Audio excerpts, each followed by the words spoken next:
everybody to this session.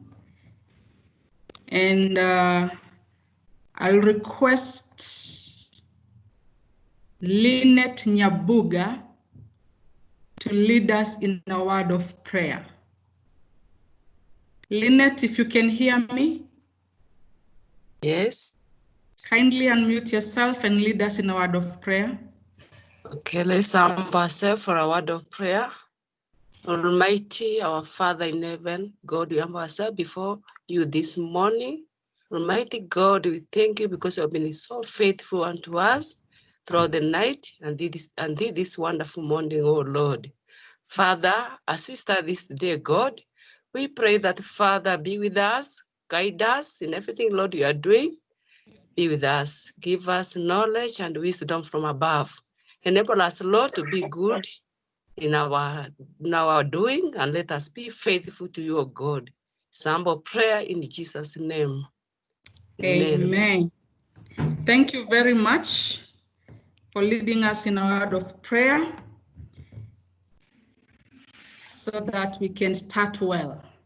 So in this room today, we have those facilitators, that is Dr. Maina, Enos, Esther, Patricia, Hannington, and Priscilla. Then we have those schools represented here. Kindly check to confirm that you are in the right place. That is Thimbigua, Kirasha, Dogoto, Gitombo, Kibin, Mwihoko, Wangware, Miri, Kiawanda, Gatara, and Play Street. We also have guests from South Africa. You're most welcome. And we also have a team from Dogoto Teachers College, a few of them. So these are the people who are supposed to be in this room and feel much welcomed as we start our session today.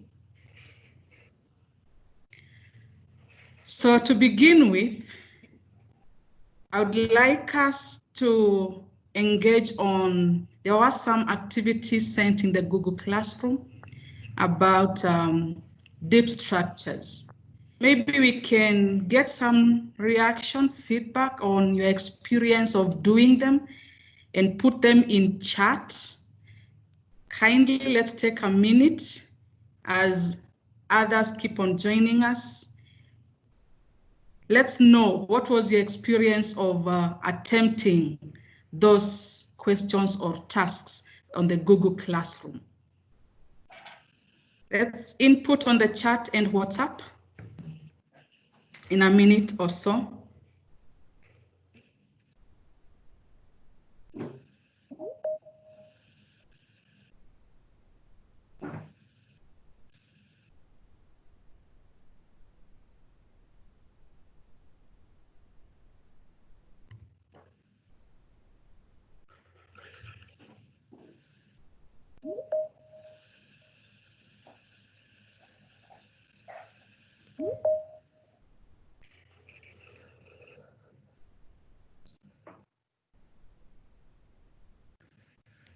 I'm waiting to see anything on chat.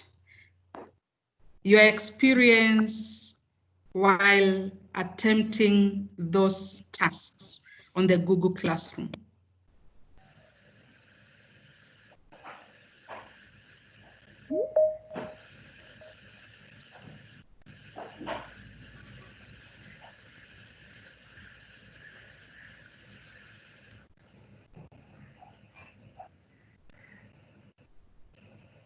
Okay, I can see none has come up so far. Anything on WhatsApp?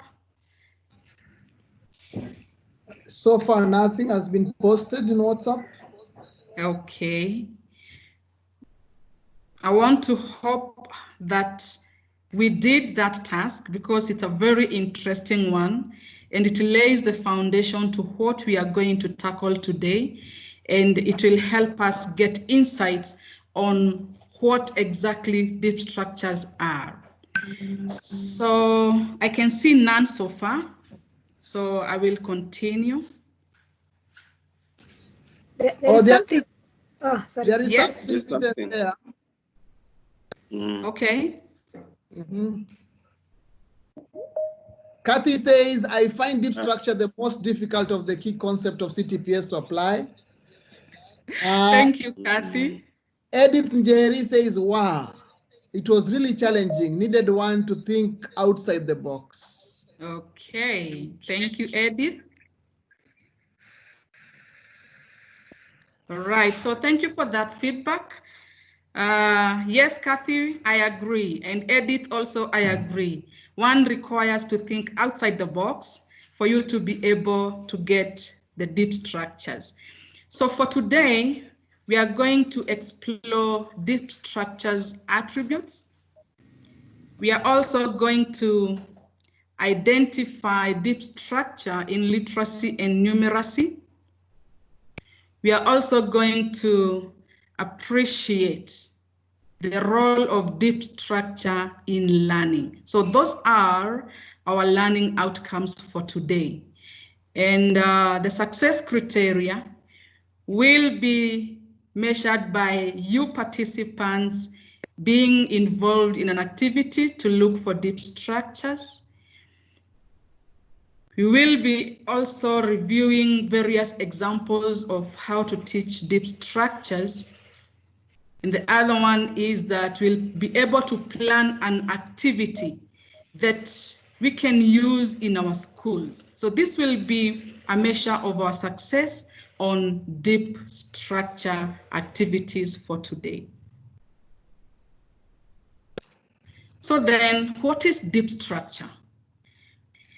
When you talk about deep structure, it refers to the principle that goes beyond specific examples. While on the other hand,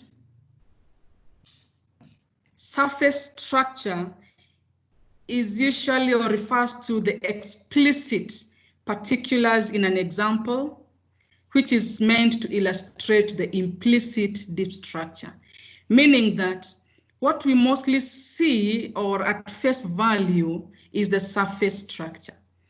But we need to look deeper for us to be able to get any deeper structures. So the surface structure gives the explicit aspects, while the deep structure gives the implicit aspects of any issue at hand.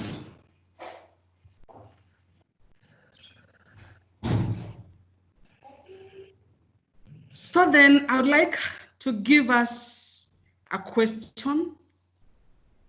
When a runner runs one lap around the track, he covers 400 meters in 58 seconds, right?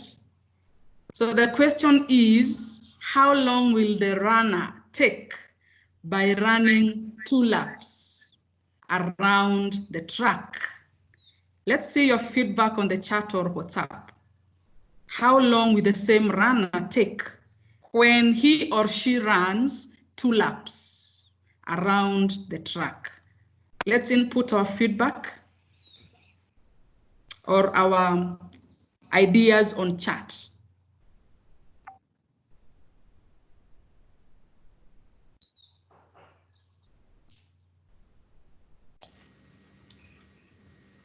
Edith says it's 116 seconds.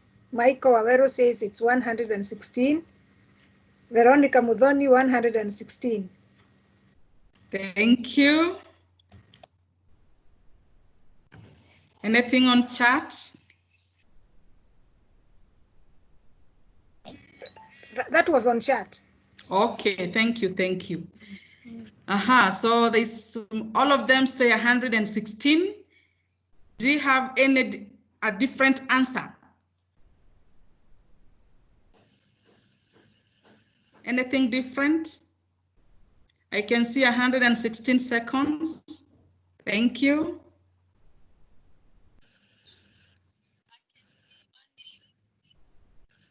Martha says 1 minute 56 seconds. Another person says 1 minute 16 seconds. Okay. So for those saying 100, how did they arrive at that? How did they arrive at that?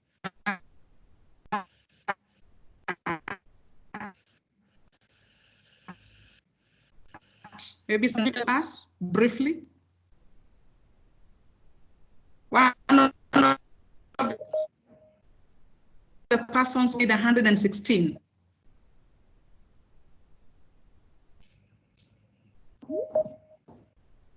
And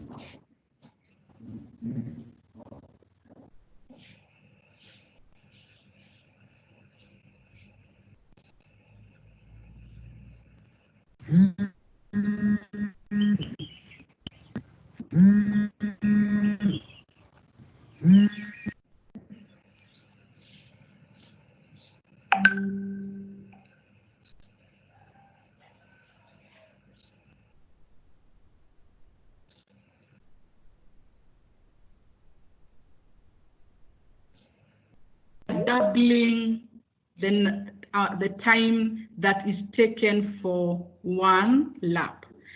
But then we have other underlying factors. Somebody is taking control. Okay.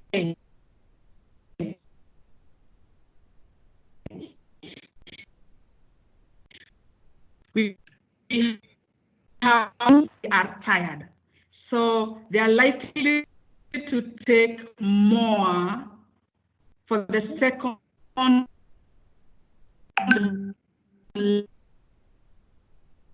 lap.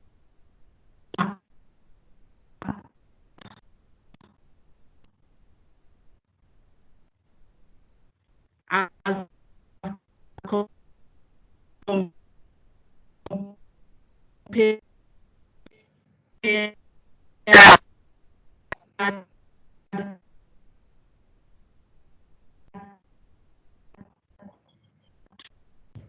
to so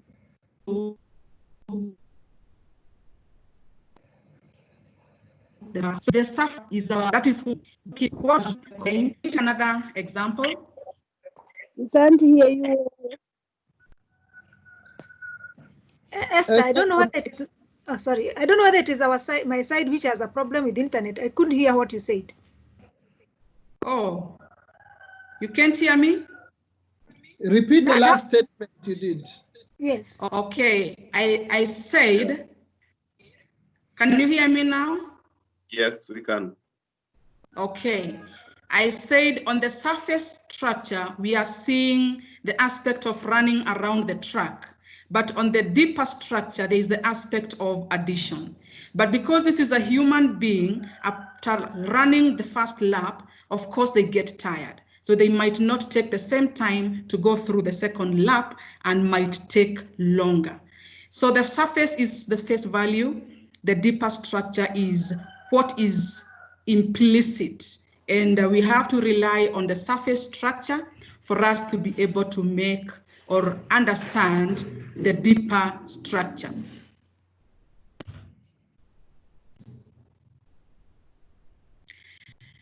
Okay, so there's another task there. You need 3 eggs to bake 1 cake. How many eggs do you need for 2 cakes? You need 3 eggs to bake 1 cake. How many eggs do you need for 2 cakes? Let's see your answers on the chat and WhatsApp.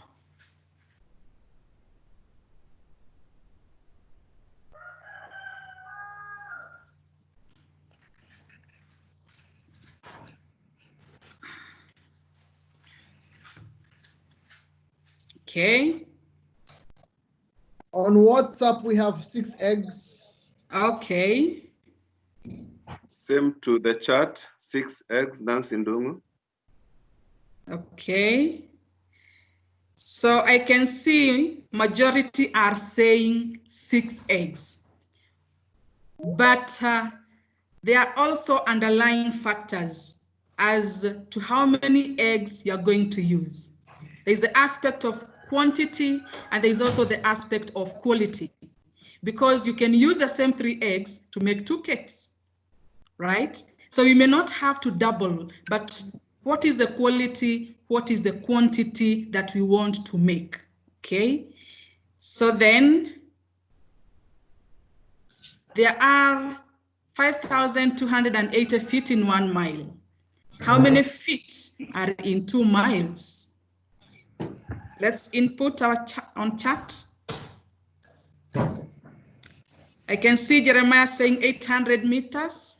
No, I think this was for an earlier one. There are 5,280 feet in 1 mile. How many feet are there in 2 miles? Esther, don't worry, that is for the other class. Yeah, I've noted that. So I'm waiting for hours. Somebody says 10,560 feet. Thank you.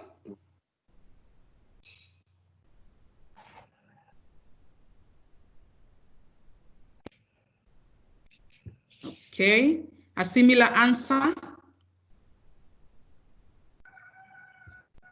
Anything on WhatsApp? H.O., Hannington, and Patricia?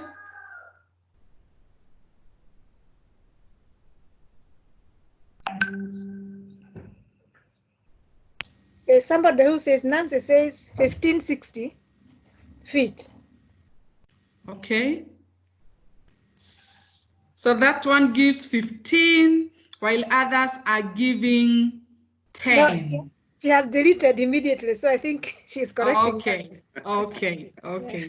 So majority are saying 10,560 feet. So in this case, they are doubling or adding. They're using the aspect of addition, okay?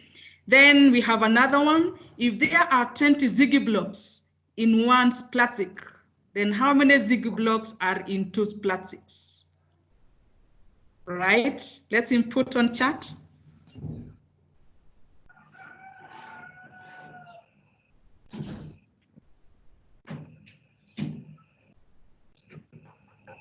Okay, somebody says 40.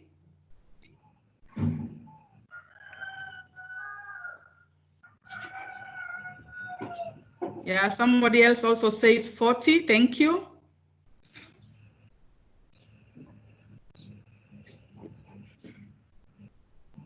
Right, so I can see many are saying 40. So if I may ask, what are Ziggy blocks? And what have you used to arrive at 20? That's food for thought. Then the next one is there are 12 hash in one that. So how many hash are into that? There are 12 hash in one that. So how many hash are in 2? Right, somebody says 24.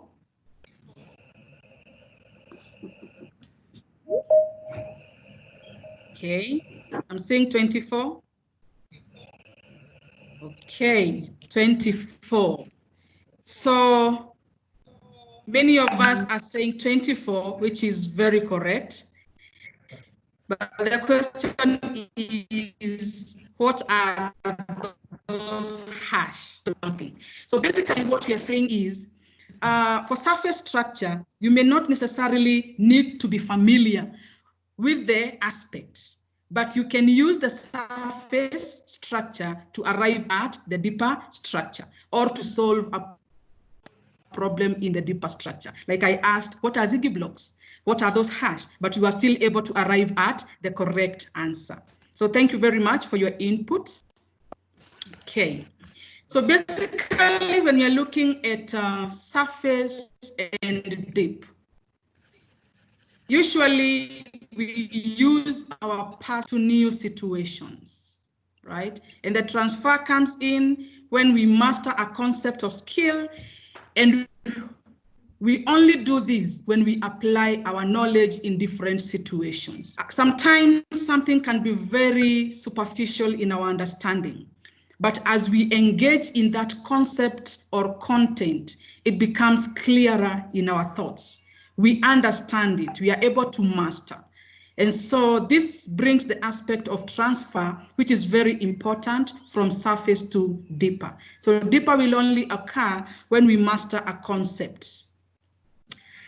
Right, so I would like to give us a scenario here. And I would wish that you replace the treasure hunter with your name, so that it is not about the treasure hunter, but it is you. So you're told a treasure hunter was going to explore a cave up on a hill near a beach. And he suspected that there might be many paths inside the cave. So he was afraid he might get lost.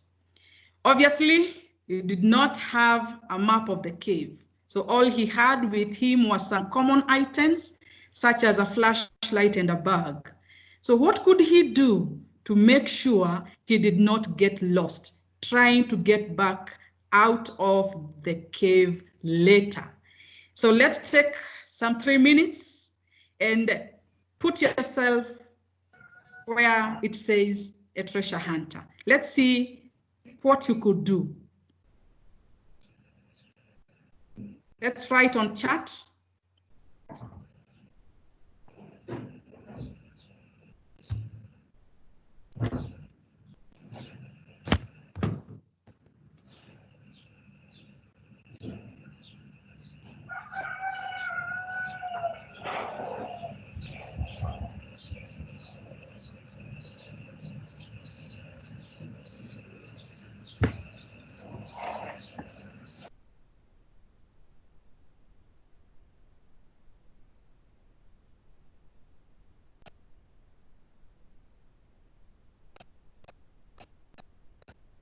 One minute more.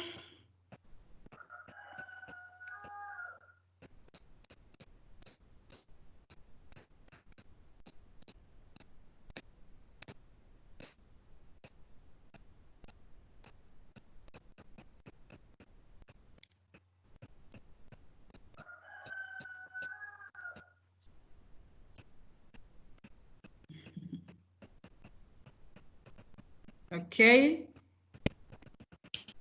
Any responses on chat, Patricia? Yes, there is. Magoda says, I would put some landmarks like small stones to guide me. Edith says, whistle. And then Lynette Nyabuga says, to put marks inside using maybe sticks. Then the other one who says he shop mark wherever he's going. And then we have Nancy, I would make marks on the path using my feet. And Lois says, I would leave my to guide me later. And then the other one says, scream for help to see whether the hunter will come. will come. And then another one, I would follow my footsteps. Okay, thank you very much. But remember, if you use your footsteps, if the wind blows, the footsteps could be not there anymore. Somebody has talked about leaving landmarks. So what will you use to put the landmarks? Somebody has talked about whistling. So how will whistling help you not to get lost? Somebody has talked about using stones, right? So the surface aspect is the treasure hunter. But when we look at it deeply, it's about something with which to leave a trail. So all those answers you've given are correct, but then we need to look at what would happen if, for example, if we talk about dropping leaves along the way, then what if the leaves are blown? If you talk about placing stones, placing sticks. Somebody has talked about placing. Somebody has talked about placing sticks, right? What if you place them and then they are scattered around or along by animals? So you'll find that our experiences sometimes will help us to make connections from the surface to the deeper.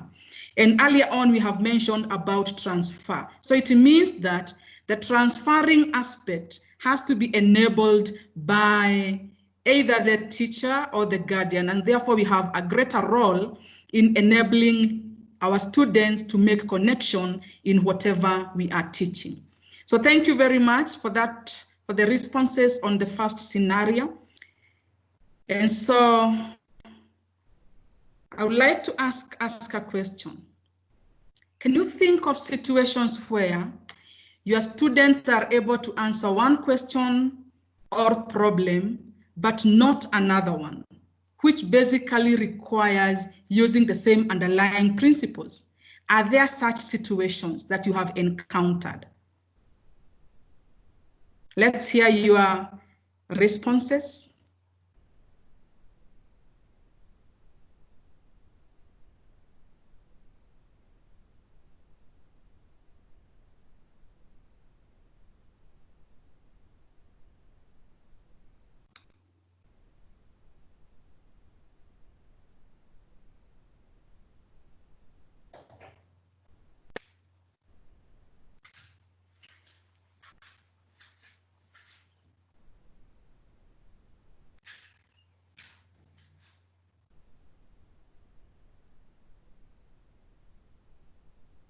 Okay.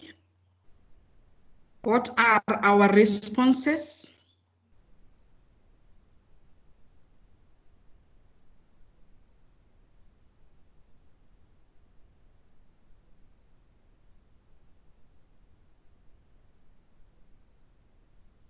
Have we encountered such a situation? That is what we are asking, where students are able to answer one question or problem, but they cannot answer another, which basically requires using the same underlying principle.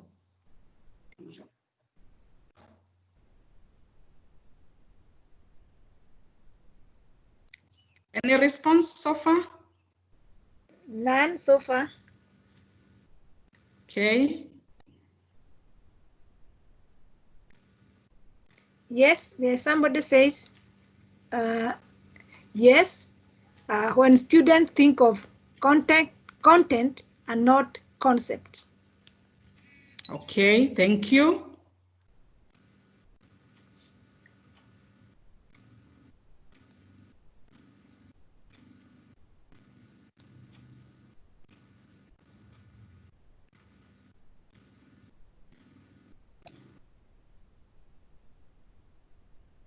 Any other responses?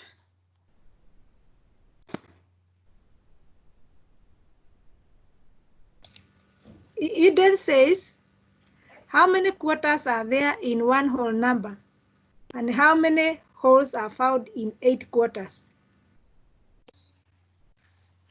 I think, okay, so that's a question. Another Wilter says, yes, for example, where the learner knows the proteins but cannot list the foods. And then Lynette says, yes, depending on technique used to ask the question.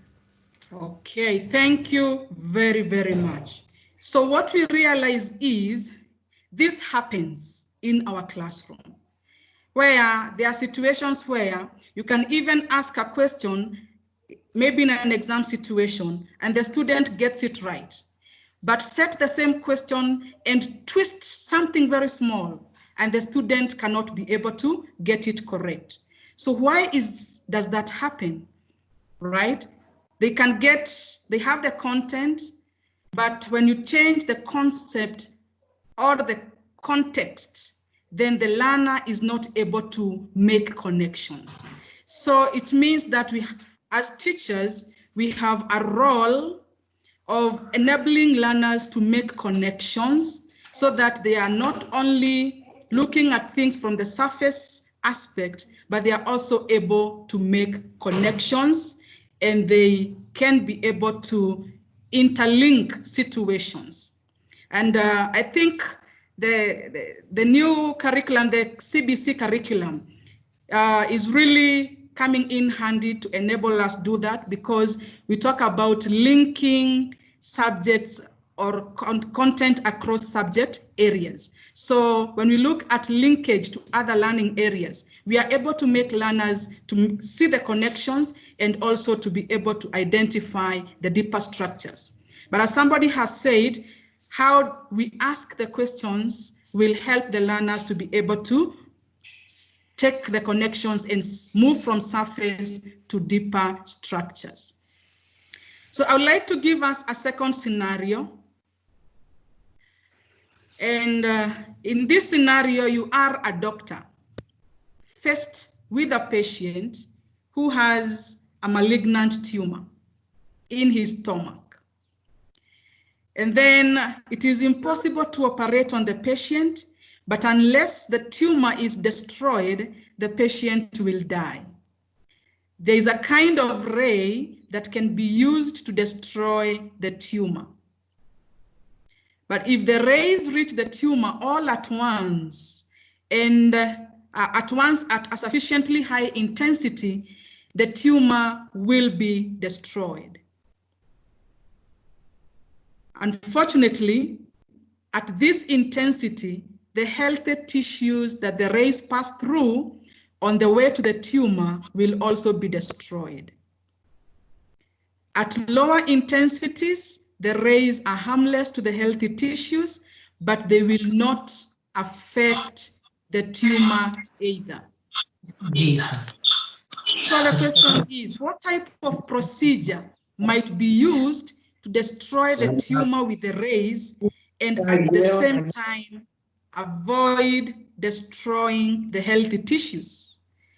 So I'd like us to take some 2 minutes, think about this scenario, and give the possible procedure that we can use.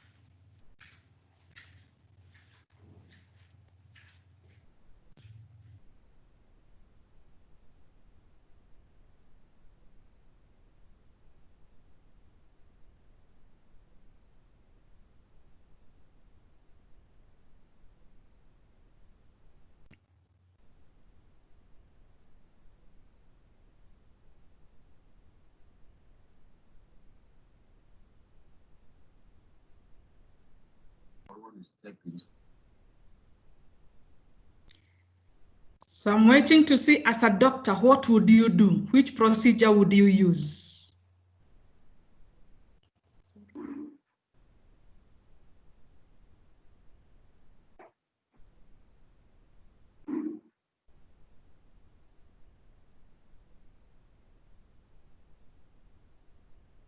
There is one answer from Edith. She says, you destroy the tissue and the tumor. Tissues will grow again. It's a good one. But the focus is on the tumor because it is the one causing danger to this patient. Thank you, Edith. Then Lynette says to destroy body tissue and tumor, but the person will die, Lynette. Yeah. Then Magoda says, if it is possible, I'll operate the patient without rays and remove the tumor.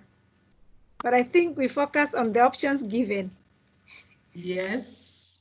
But thank you. Thank you, Magothe. We need to work on the tumor, the malignant tumor, because if it is not, the person will die. Okay. And Katabi says, use high intensity rays to destroy the tumor and kill tissues. So thank you, Gatumbi, but when we kill the tissues, we affect the patient more.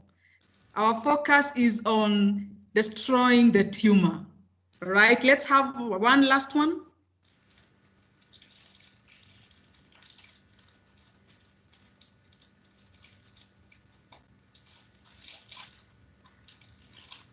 Any last one? I can't see any. Okay, so thank you for all those who have given their responses on that particular scenario. So the solution given is that you use a number of weak arrays coming from diverse directions, all of them channeled to the malignant tumor. So when they come from different directions, they will not be able to affect the healthy tissues because they are in weaker concentrations. But the moment they reach the tumor, they will all concentrate there, and therefore the malignant tumor will be destroyed without necessarily having to kill or to affect the healthy tissues. So that is the procedure, the safe procedure given. So we can compare with what we have said, because the high intensity rays, if used, they will affect the healthy tissues, which might pose another healthy challenge. So on the surface, the story is about destroying a tumor, but on the deeper side, the story is about finding how the rays will reach the tumor without destroying the tissues around, but they should be enough to destroy the tumor. Right, so when we review these two, what is the surface structure of both problems? And how would you describe the deep structure of both problems? How would you describe the deep structure of both problems? Because we have already looked at the surface structures of both situations. But how would you describe the deep structure of both problems?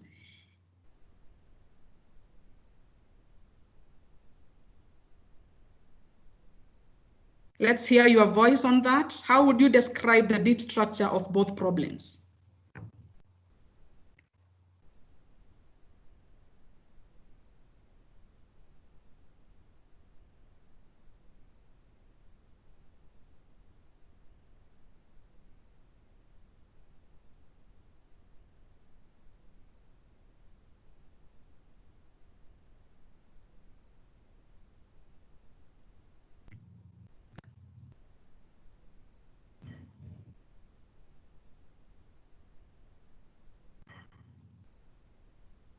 Okay, any response, any views, any ideas shared?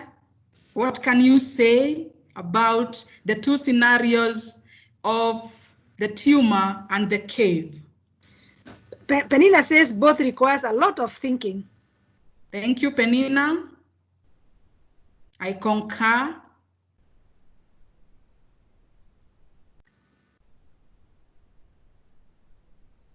One more.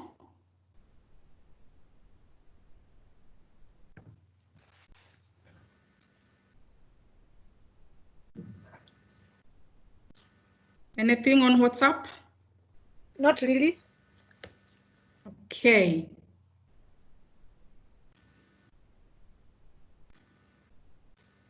Thank you. I can see feedback coming in, but I'm not able to read from my chat. So somebody? Can I read? Both require Yes, thinking. please. Yes, somebody says both need connectivity. I don't know what that means. Both need connectivity. And then Cairo says both require thinking and analysis. Thank you very much. So I really agree with you that in both scenarios, if you look at things from the surface level, you may not be able to get the underlying aspect. So you really need to think outside the box. Yes, you really need to think critically so that you can be able to get a solution to that. And maybe I would like to relate this to our teaching. For example, in numeracy, when we are teaching calculation of areas, maybe the area of a triangle, the area of a square, the area of a trapezium, you find that at the surface, the student will be required to master or to learn all the formulas.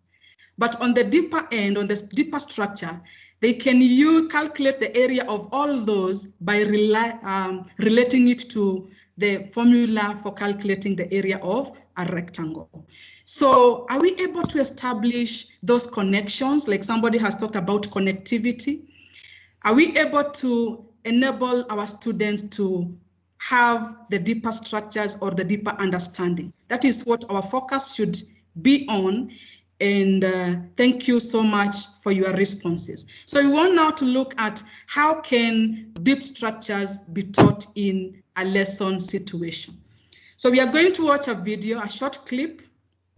And this short clip is about the greenhouse effect. And in the lesson we are about to see, students are undertaking a science experiment to explore how the greenhouse effect happens.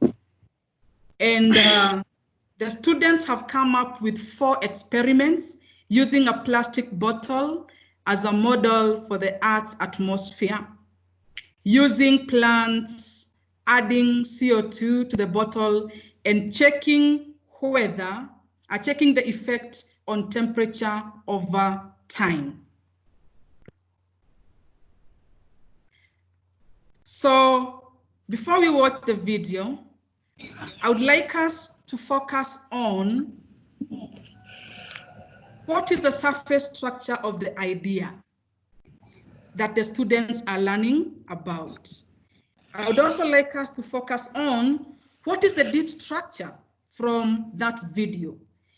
And then the other aspect is, how is this video helping students understand the meaning of greenhouse effect? So I'll request Dr. Gyoko. We're going to get started with our experiment that we've been preparing for. You guys know today in class, you were watching my 6th graders take what they've been learning about climate change, specifically the greenhouse effect. And with this experiment, make the greenhouse effect happen right before their eyes.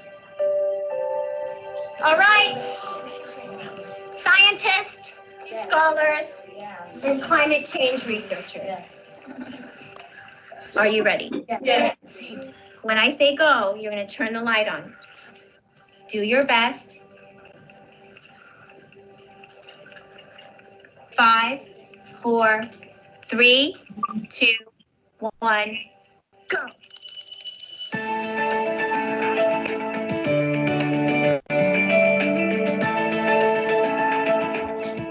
In our model, the light bulb is the sun.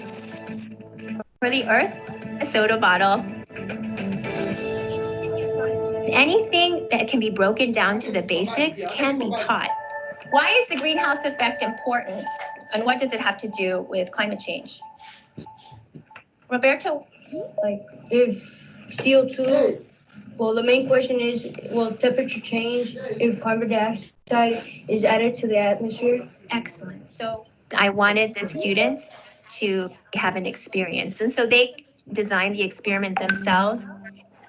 All I did was show them a soda bottle, and I said, how can we recreate the Earth and its atmosphere in this model? I could test it out by doing something to this model. And then they told me what to add to it. So you guys said, why don't we add some carbon dioxide to one of the bottles? True? Okay. And so they designed each of the 4 experiments. They were specifically adding different variables to what would be the atmosphere. If you are a plant person, you're going to put one of the thriving plants in, and then you're going to put whatever else you need to, your thermometer, which are over here. Before doing the experiment, we had to talk about the setup, and not just like let them go right away, but we had to really make it so it was broken down into steps. Okay, so first we're going to take our bottle. The caps need to be put on. It's going to be a closed system. Second, we're going to cut off the top. Carefully, in the most scholarly way, you're going to puncture with one of the... And just in little chunks like that for them to be able to take it all in at once. And so it's important to have the materials already ready and to be able to show them where everything is and to give them a specific location in the room where to go. I think that really simplifies things for both the teacher and the students. 1, 2, and then we're going to say execute. execute.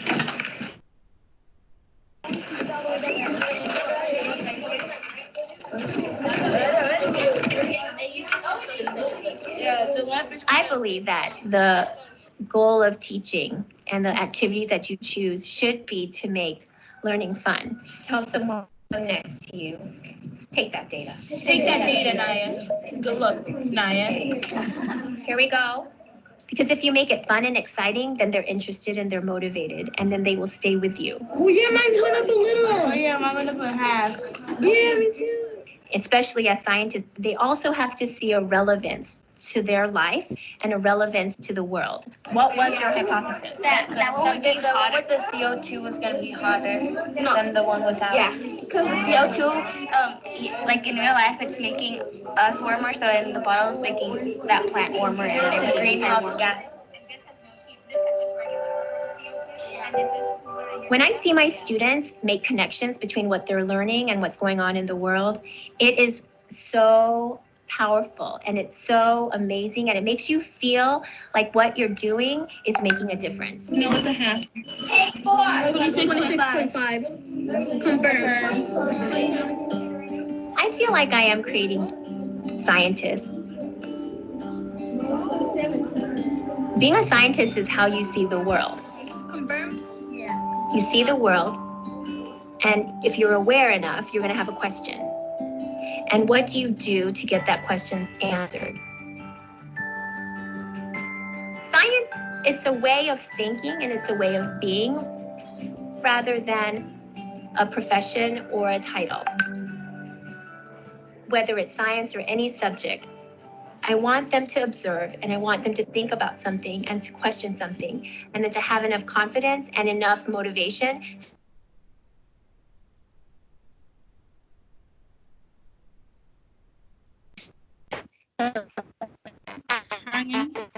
actually do something about it to figure out the answer.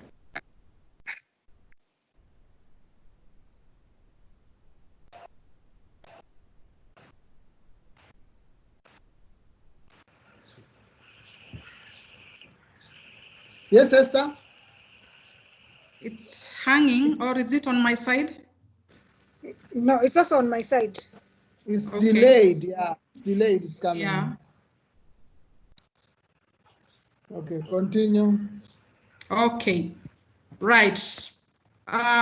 From that video that we have just watched, I would like us to take a minute to identify the surface structures and also the deep structures. Which are the surface structures from that class, and which are the deep structures from that class or from that experiment, right? And also, how will this experiment help the students to understand the meaning of the greenhouse effect? So let's take a minute and input our views on that kindly.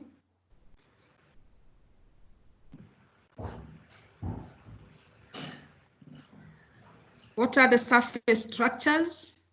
What are the deep structures? And how will this experiment help students to understand the meaning of greenhouse effect?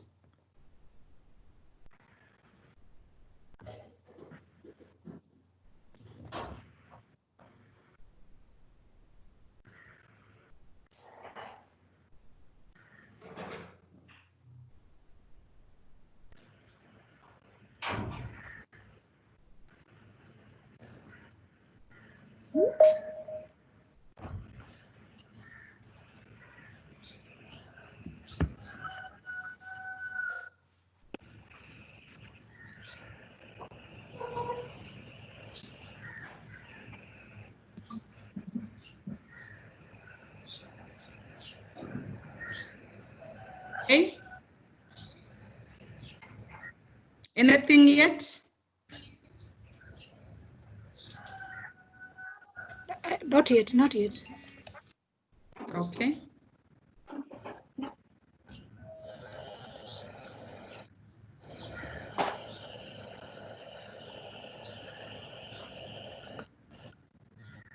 I think Frida is in our group. And she says, as they discussed what to do to the bottle and as they discussed the setup. Okay.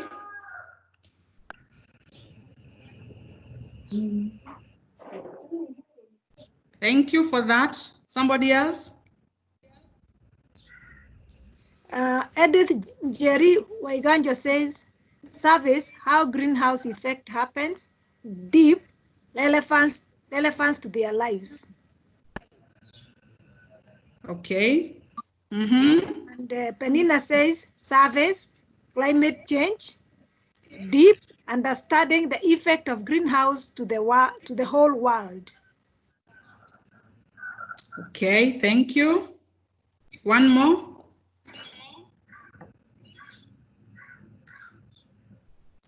As I wait for the PowerPoint to upload.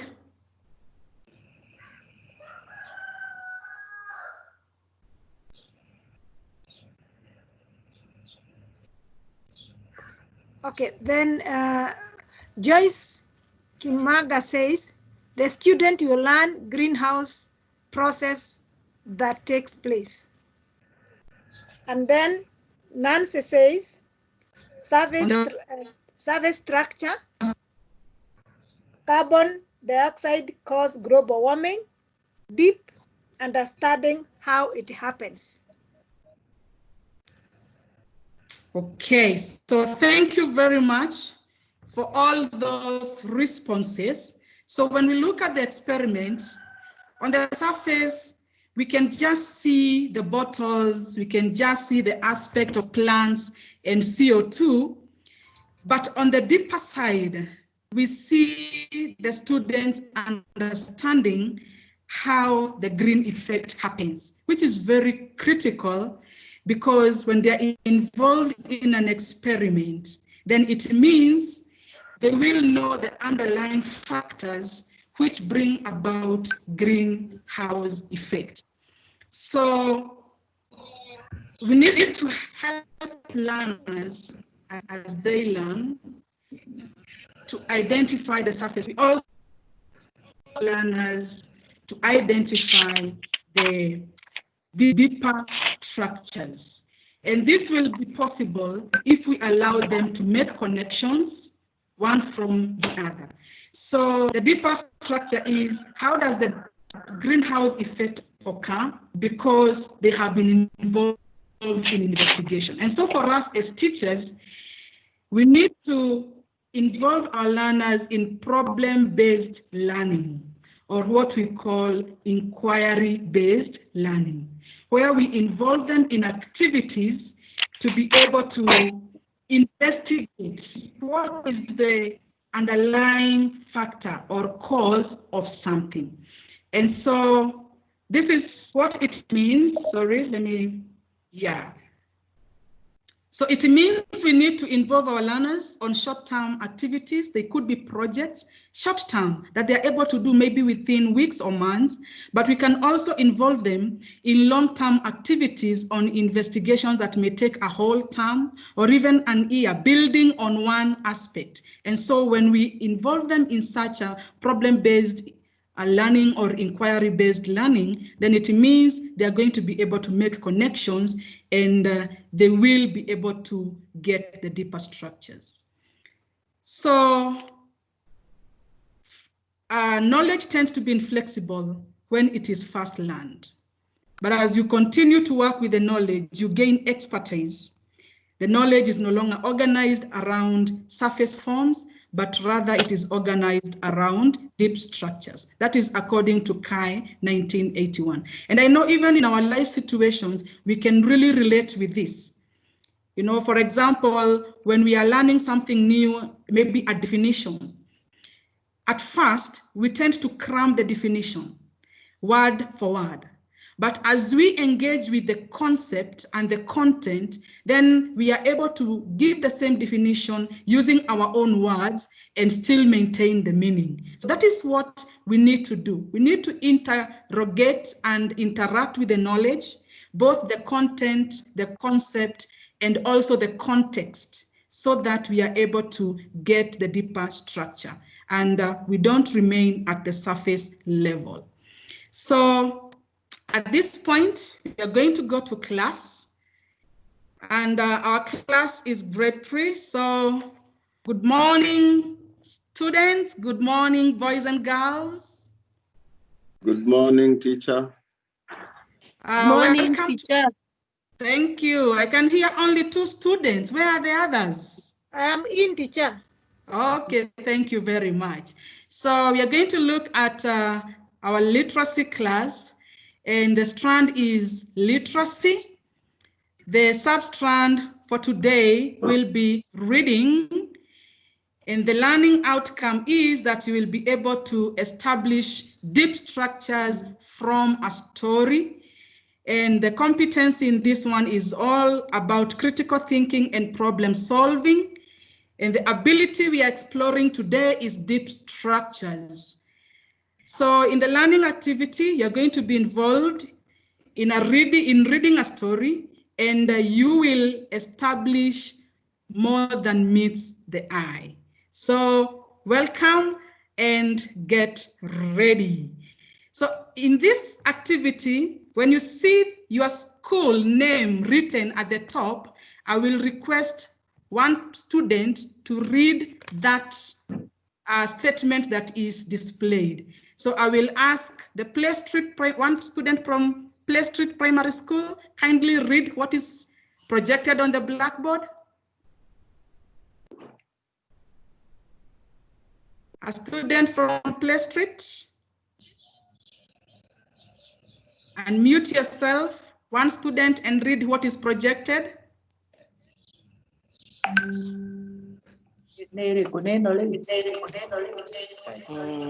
Yes. The wicked king. Read the statement, the sentence. We are going to read a story taking turns. Thank you. That is the instruction. Let's. Esther, you're muted. Please unmute yourself. Okay, thank you. I think everybody was muted because of the background noise. Thank you, student. We need another student from Play Street to read the instructions for us.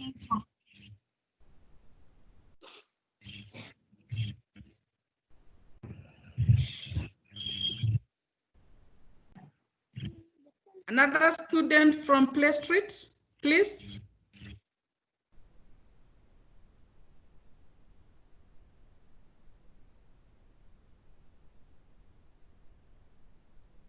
I'm waiting.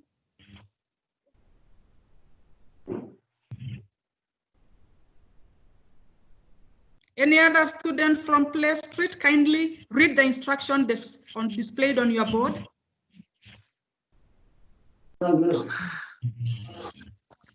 We are going to read a story taking turns. Thank you very much. So what this means is let everybody get ready because we shall be taking turns as Play Street has told us. So we move on. Sorry, we have Dimbigwa Primary School, a student from there. Dimbigwa. Yes, I'm here. Kindly read. The wicked king. Thank you. Let us get another student from Dimbigwa reading the same sentence. Yes, I will read. Yes. The wicked king.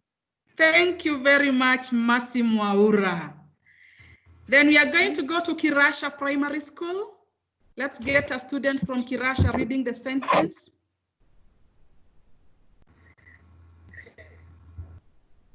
Kirasha Primary.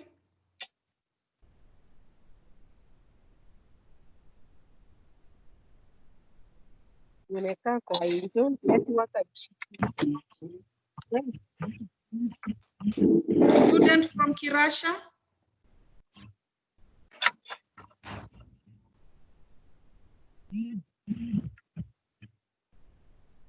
Yes.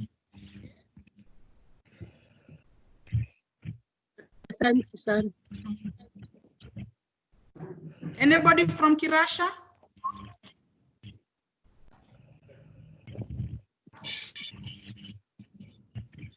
Yes, please. Somebody from Kirasha Primary.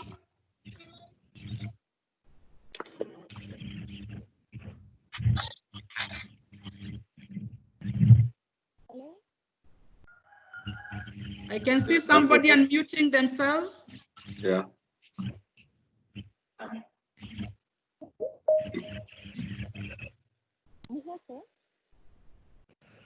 Was that Michael?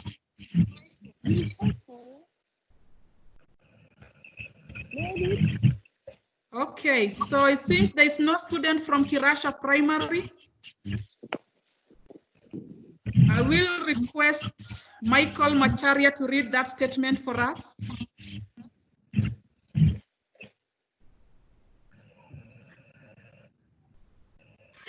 Michael Macharia. Okay.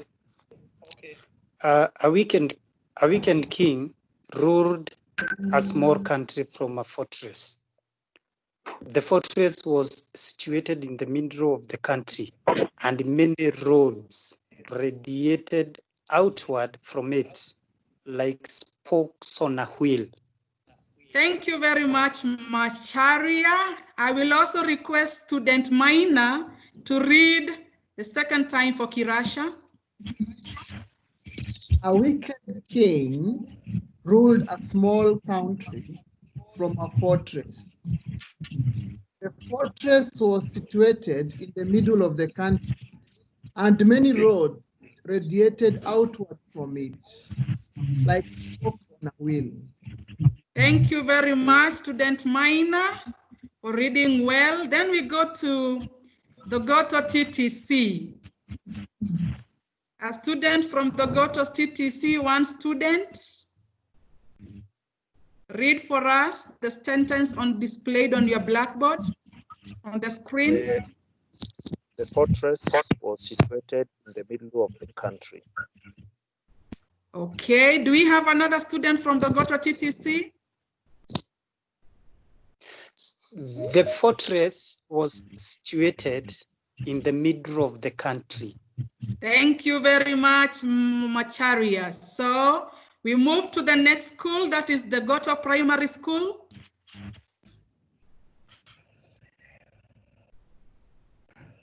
A student from the Goto Primary School.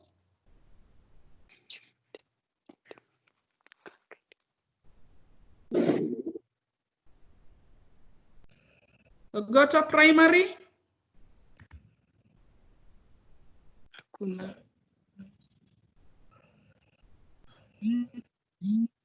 Anybody from the Goto Primary?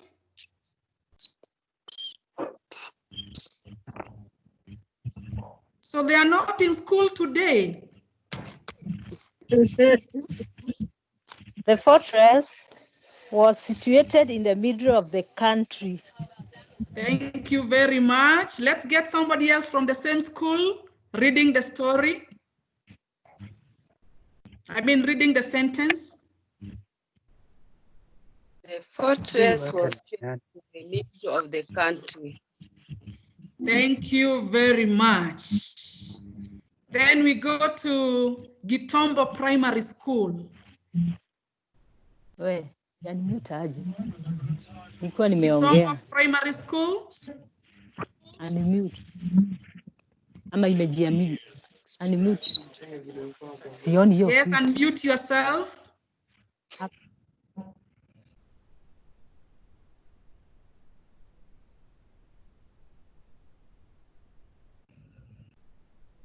Esther, you are off, please. Yes, unmute yourself. Gitombo Primary student from Gitombo.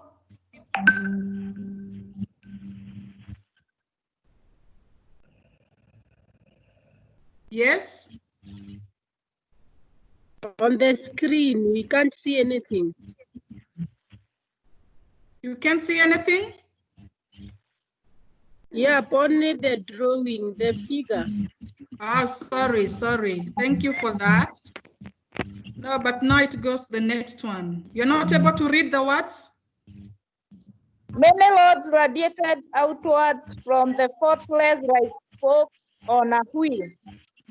Thank you very much. Let's get somebody else from Gitombo, another student from Gitombo.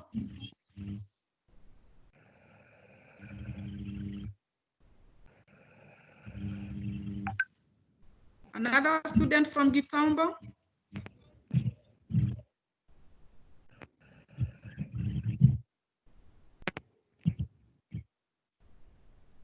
Kindly unmute yourself.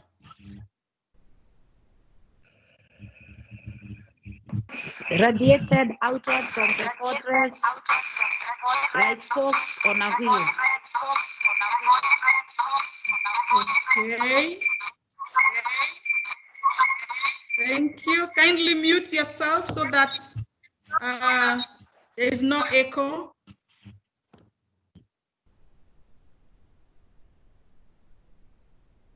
Okay, thank you, Gitombo. Then we move on to Kibi Primary.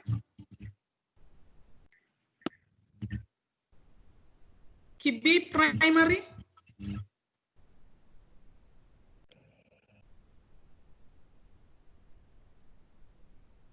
A student from Kibi Primary.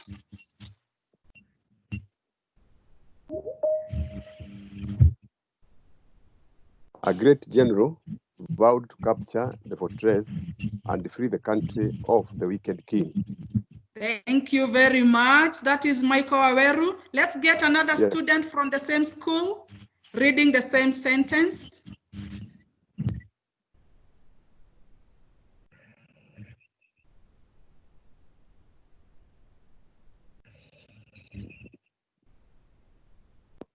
Another student from Kibi. Kindly unmute yourself.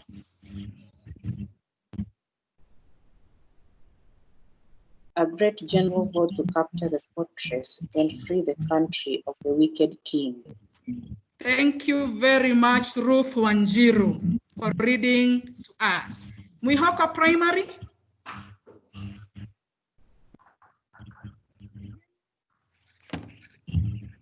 Mwihoko Primary. Mwihoko Primary.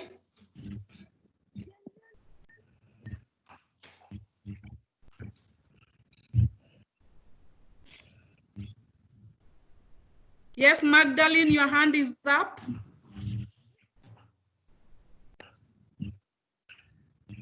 Magdalene.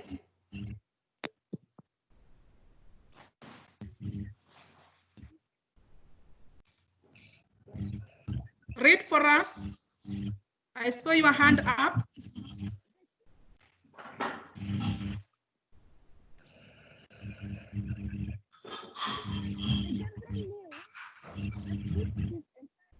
So is this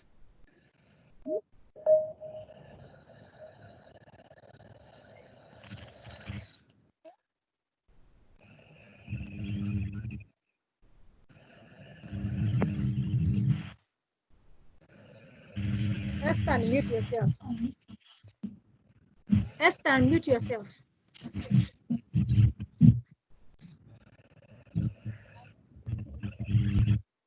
Enos? Yes. Kindly read the sentence on behalf of Mwihoko. The general knew that if his entire army would attack the fortress at once, it could be captured. Okay. I will also ask Hannington to read on behalf of Mwihoko. Hannington.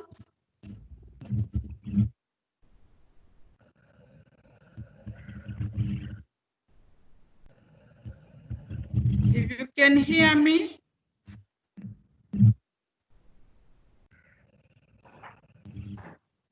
Hannington. Or we could have Dr. Patricia on behalf of Mwihoko. Okay, thank you.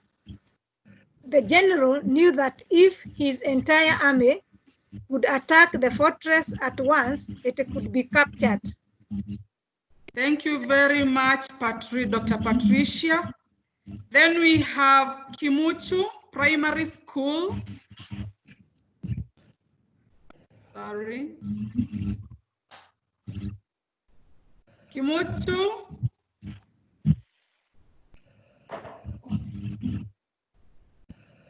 Do we have anybody from Kimuchu?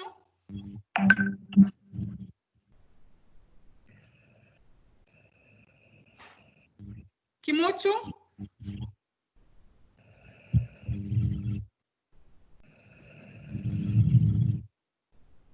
So student Minor, kindly read for Kimuchu, just the letter. But a spy reported that he saw the king's people planting bombs. You have gone forward. But a spy reported that he saw the king's people planting bombs on all the roads surrounding the fortress. Thank you. Then we move on to Kamwangi Primary. A student from Kamwangi Primary.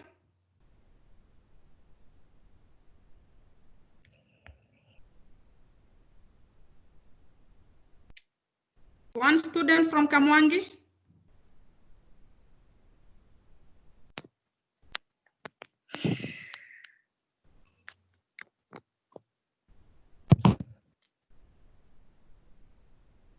Unmute yourself.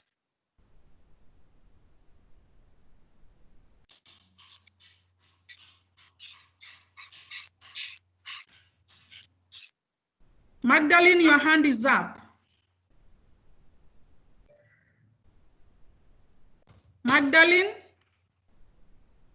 can you hear me? Your hand is up.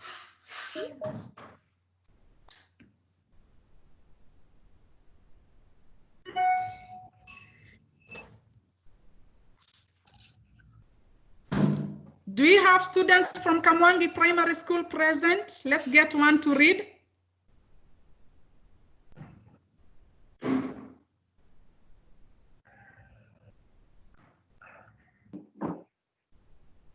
Unmute yourself.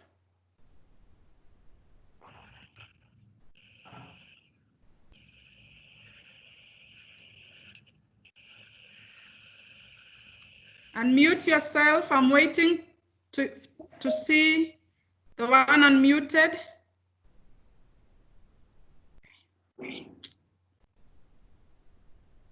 So let me request Wilta to read.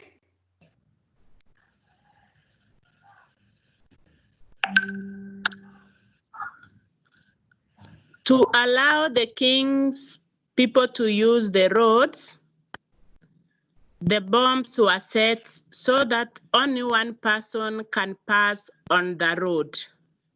Thank you very much, Wilta.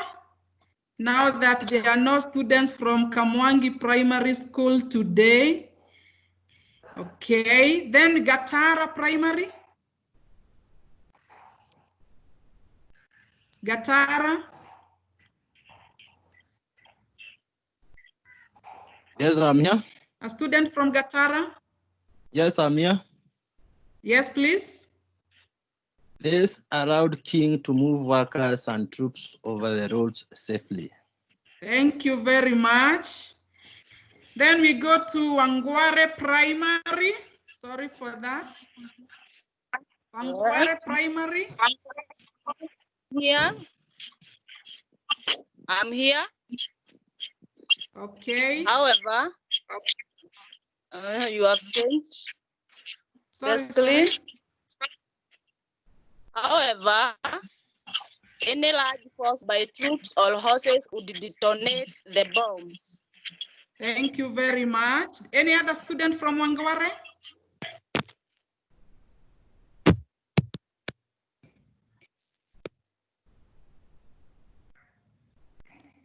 Okay, we go to Miri.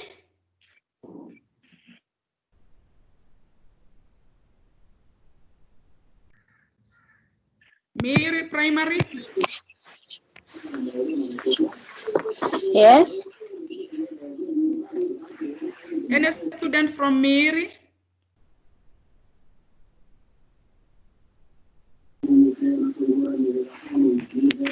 Any student from Miri?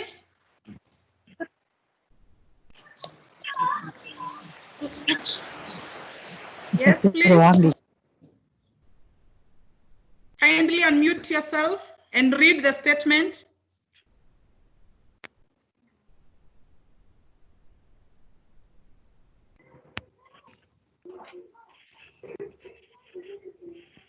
Student from Miri? So it seems they are not also in school. Let me request Enos to read. Not only would this blow up the road. Okay, thank you, Enos. Then we have Kiwanda, TTC, no? Kiwanda? Kiwanda. It's Kiwanda, okay, thank you. It is Kiwanda, Esther. But the king would destroy okay, thank you, Kiwanda. Yes, but the king would destroy many villages in retaliation. Kindly read again. But the king would destroy many villages in retaliation. Thank you very much. So we have learned about the wicked king. We have read the story of a wicked king and seen the plot he deployed. And so now, from all what we have read, kindly mention 2 new words you have learned in the story today. Kindly mention 2 new words you have learned in the story today. Raise your hand. Yes, and teacher, share with us. Yes? New words. Yes. Retaliation. Thank you. Fortress. Thank you very much. Another person, so retaliation and fortress, another person?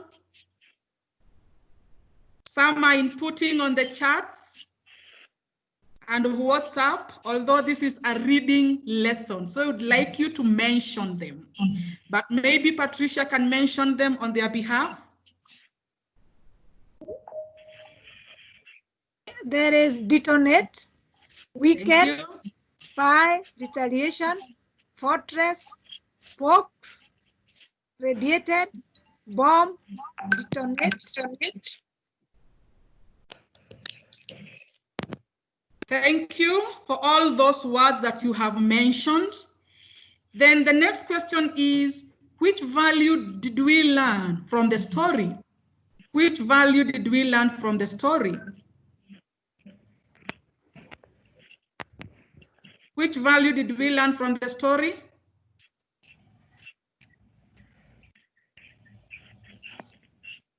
You can share on the chat, then somebody will read them out because it is a reading lesson. Which value?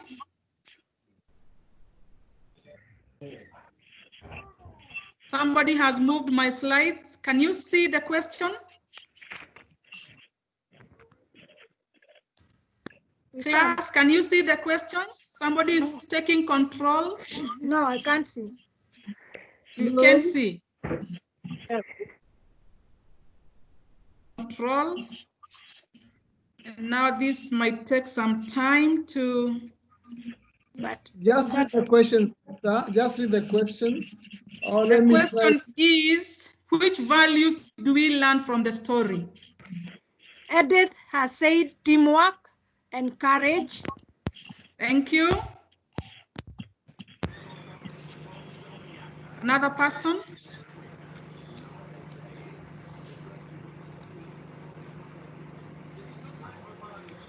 Another person? Which values do we learn? In the WhatsApp, I think this could be people. Collaborative, critical thinking, creativity, imagination, unity and responsibility, Okay. and determination. Okay. Then on the chart, we have love and respect for one another, unity, cooperation, patience. It is not good to be wicked, and the need for working as a team. Thank you very much for all those responses. Then we move to the next one. Dr. Maina cannot take control, so kindly move.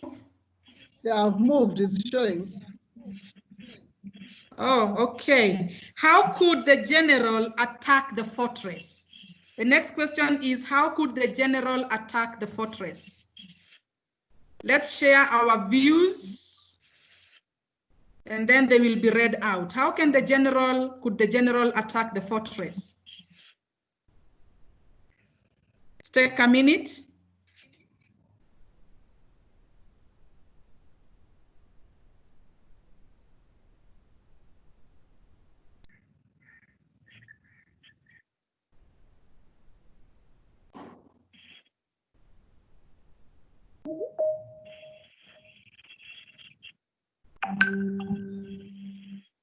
Yes, what are our views?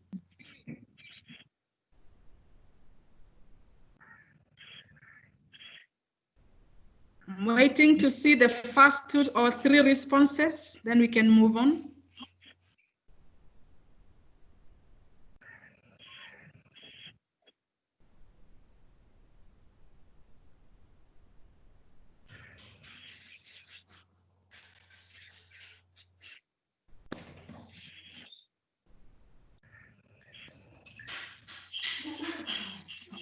Somebody says, Wilter says, by using his army and the use of bombs. Okay, thank you, Wilter. Another person?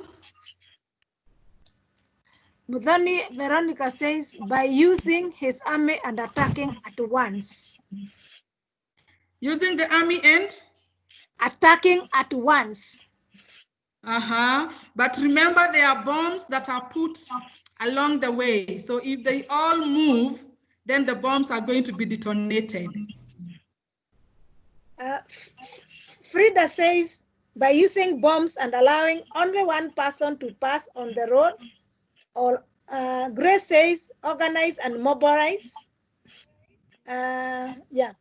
And Gatubi says, organize his troops in small units and enter the fortress in a line. Okay. And also says, you become tactful. Thank you very much for all those responses.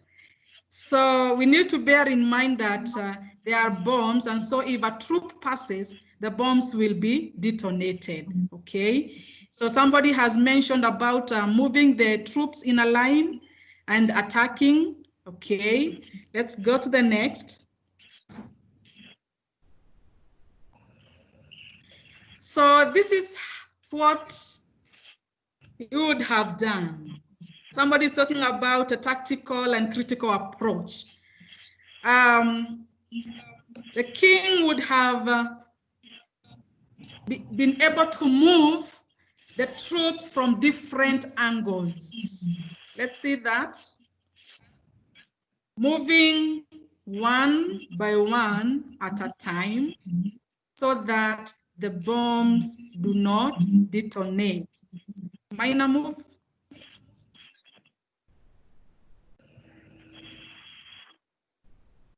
I'm not able to take control, so kindly move. Yeah, I've moved. Yes, thank you. So if they move in one by one, then the bombs would not detonate, and then eventually they would surround and then be able to attack all at once. So we needed to bear in mind the bombing and the movement in troops. So once they surround, like we can see on the screen, then they can be able to attack all at once. So in our extension activity,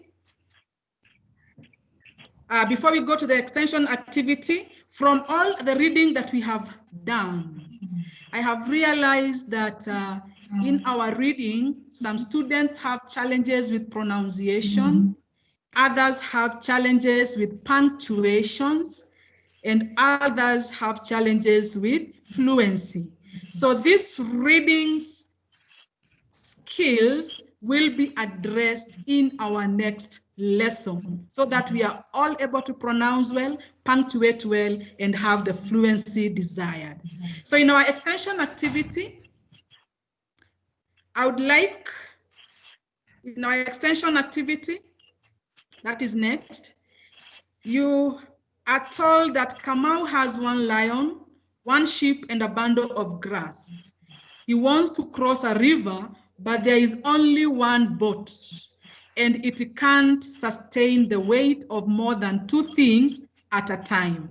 For example, Kamau and grass, lion and goat. So you need to think also, he must make sure that the lion doesn't eat the sheep and the sheep doesn't eat the grass.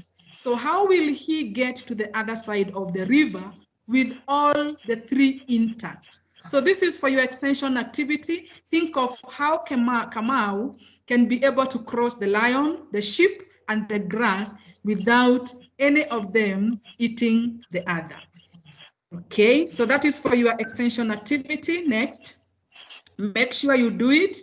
And then think of a story the people at home read to you. Then work with the people at home and you help them identify deep structures in those stories so that it is not just the surface structure, but they're able to understand the deep structures in those stories. Next. Therefore, I would like us children to reflect on what did you like about the reading activity. Now we are reflecting as students that we are in class. What did you like about the reading activity? Let us put that on chat. What did you like about the reading activity?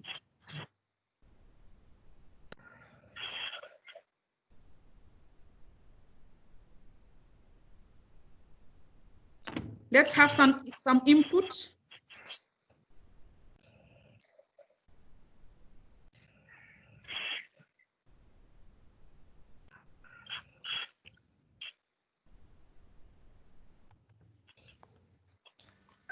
Florence says reading in turns, and Peter Kinodia says Florence.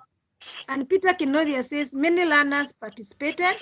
Edith says all learners participated.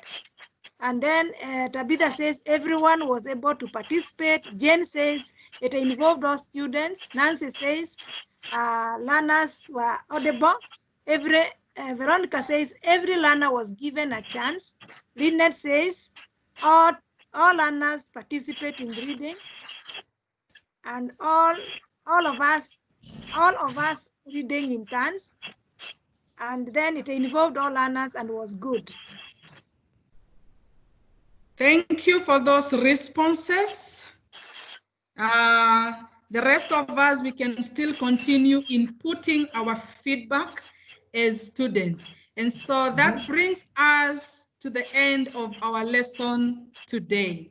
Thank you very much for taking active part in our lesson. Okay, so I would like us now to move to the next on giving feedback. Now, as teachers, the class has come to an end. Now we give feedback as teachers and we use the PIPS model. We use the PIPS model. Can we give feedback to the teacher? The PIPS model is about praising something specific, suggest ways to improve, then overall praise, and also supplying an uplifting comment. So let's input our feedback using the PIPS model on chat and WhatsApp. Good. Take a minute.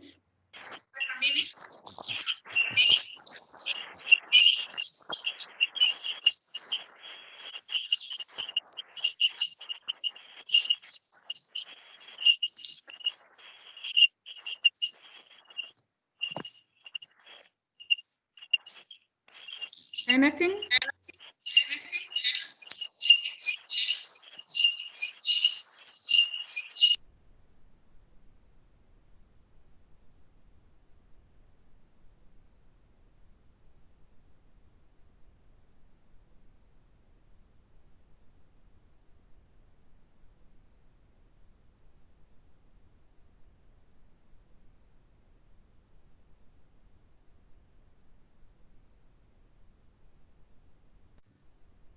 I can see somebody in WhatsApp says that is Grace. The teacher was audible and made the lesson exciting.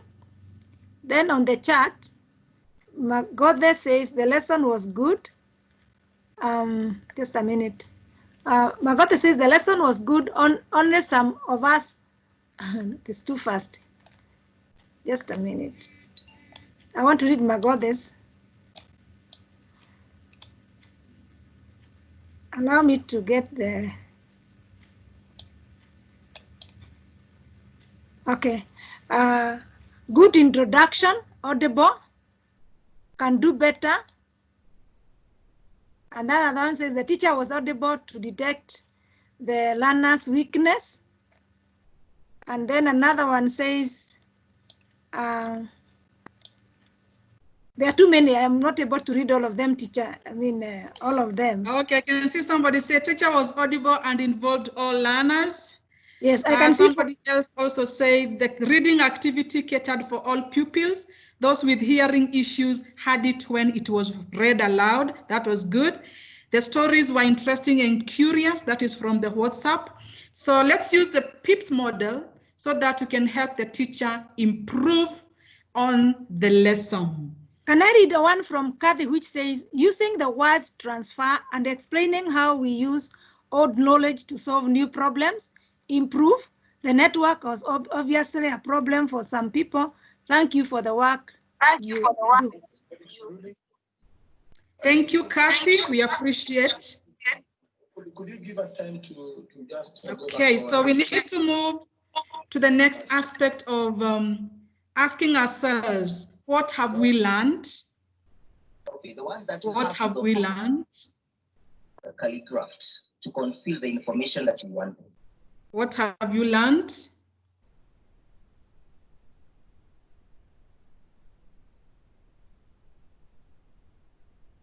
Okay, the next question we need to ask ourselves is, so what?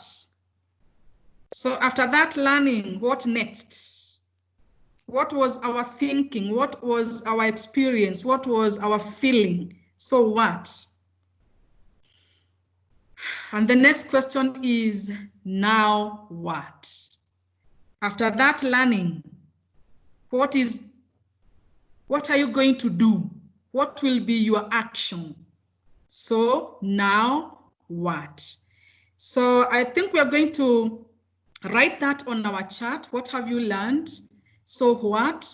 That is what does it mean? And now what? What is the implication? Okay, so for the now what, it is the implication for you in your practice as a teacher. What is going to happen? Okay, and so what does it mean to you? Right. So as we come to the end, let's input that on chat and also on WhatsApp. We'll be able to pick that. As usual, then we populate our portfolio. And I think from the what, so what, and now what, we can use that information to populate our e-portfolio. And in our e-portfolio, talking about adoptables and adaptables. And generally, we can look at the various aspects split out. Is it the pedagogical idea? Is it the core skill? Is it the enhancement? Is it the strategies? Is it the learning objects, or is it the lesson plans or reflective practices? What is it that you are going to either adopt or adapt? So we can write that on WhatsApp. We are going to be able to see them even after our session is over. And remember also, we are required to do reflections for every session. So we'll like to see your reactions on the Google Classroom on what is your feeling and what have you learned and what are you adopting or adapting. So before we end the session, as usual, we'd like you to design a lesson that you're going to teach either from grade 1 to grade 4. The lesson should either be numeracy or literacy, outlining what is the strand, the substrand, the learning outcomes, that is the foundation skills, the CTPS ability, which today we are dealing with deep structures. So we need to see the deep structures coming out in your lesson. What will be the learning experiences, the learning activities, as well as reflection and assessment. So we are going to take a 1-hour break to prepare for that. But remember, yesterday we said that there are some schools which have not yet been represented at all. Let's go to next, Doctor. Yes. So the lesson modeling groups will be as displayed on your screen. So we shall now split into, when we come back, there will be 2 links. So we shall go into 2 groups. The links will be shared on WhatsApp and also on the chat on which group will go where. And therefore, let every school prepare. You can agree as a school who is going to do the presentation so that we don't waste time. By the time we rejoin, we already know who is going to do the presentation. And then we shall have some schools being students and others being observers. And you will be required to, as an observer, to input your findings of observations on an observation sheet that will be shared to you. So kindly let's take our 1-hour break and prepare for that lesson modeling. Esther, yes, please. Before we break, yes. Go back to that last slide. Yes, I think you need to explain again because partly I never understood, and I mean so many may not have understood. Just go through it again briefly. So we are going to be in 2 groups. One group will be Timbigwa, Mwihoko, Togoto, Miri, Kibi, Gatara, and Togoto TCTB. Some of the people will be in Togoto TTC. And if you look at down here, that is group A. Nancy, Bororoy, and Matthew, they'll all go to group A. Then group B, it is Kirasha, Wangware, Kitobo, Kiawanda, Play Street, and Togoto C. And that group is down there. So we have Mr. Enos and Dr. Patricia, they will be leading that group. And we have Miss Esther and Mr. Hannington, they'll be leading the other group. So in the WhatsApp, there'll be 2 links, one for group A and one for group B. So when you come back after an hour, if you are from Timbigwa, Mwihoko, Togoto, Miri, Kibi, Gatara, or you are Nancy, Boroi, or Matthew, you will click on that A and you'll be joined by Mr. Enos and Dr. Patricia, where you will model your lesson. And then if you are the others, you will click and you will be joined by Miss Esther and Mr. Hannington, and you will present your lesson.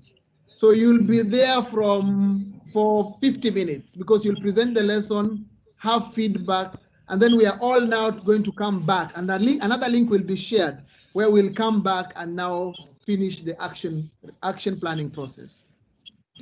Doctor, is it clear? Yes, thank you. Thank you very much. So when we come back, there will be 2 links, a link for team A and a link for team B. South Africa team, you can choose which one to go to. There'll be 2 links, and a link for team A will be for Timbigwa, Mwihoko, Togoto, Miri, Kibi, Gatara, and for team B will be for Kirasha, Wangware, Gitobo, Kiawanda, Play Street, and Awamwiri and Michael. You will see them in WhatsApp and in Google Classrooms. Esther? So thank you very much. We meet after an hour in the different groups, as has been said by Dr. Maina. Hello. Thank you very much. Hello. Yes. Yes. Hello. Did you record the lesson because I was out because of network? Yeah, the lesson Was is it recorded recorded. anywhere? All lessons are recorded.